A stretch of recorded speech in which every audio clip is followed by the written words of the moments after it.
Questo breve passaggio del Vangelo odierno contiene la profezia della distruzione di Gerusalemme, realmente avvenuta per opera dei Romani nel 73 d.C.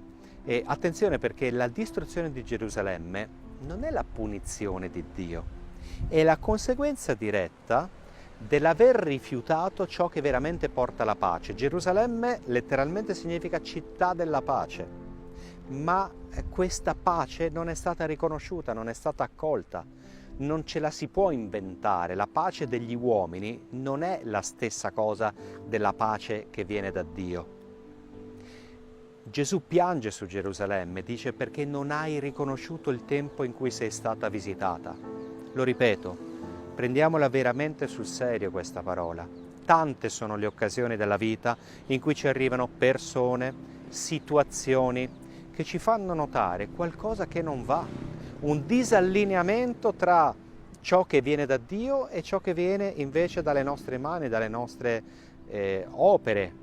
Smettiamola di perdere tempo nel tentativo di delegittimare o di ridimensionare le persone o gli inviti al cambiamento che ci vengono. Tutti noi abbiamo sempre bisogno di cambiare, di crescere, di migliorarci. Prendiamola sul serio. Non sminuiamo tutti i tentativi che Dio fa attraverso la vita per dirci che qualcosa dobbiamo cambiarlo.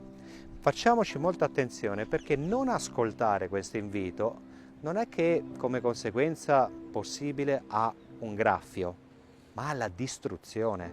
E sarebbe veramente triste vedere che tu hai costruito per anni, investendo a tanti livelli nella tua vita, in un progetto, e un giorno vedi la distruzione. Perché?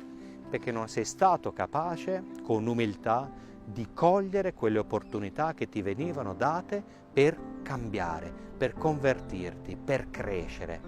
Facciamo attenzione, perché Dio è presente nelle nostre vite e ci accompagna, ci dà dei segnali per cambiare. Attenzione a non fermarsi nella propria presunzione di bene per evitare questo cambiamento, che può costare fatica, ma ci evita la distruzione.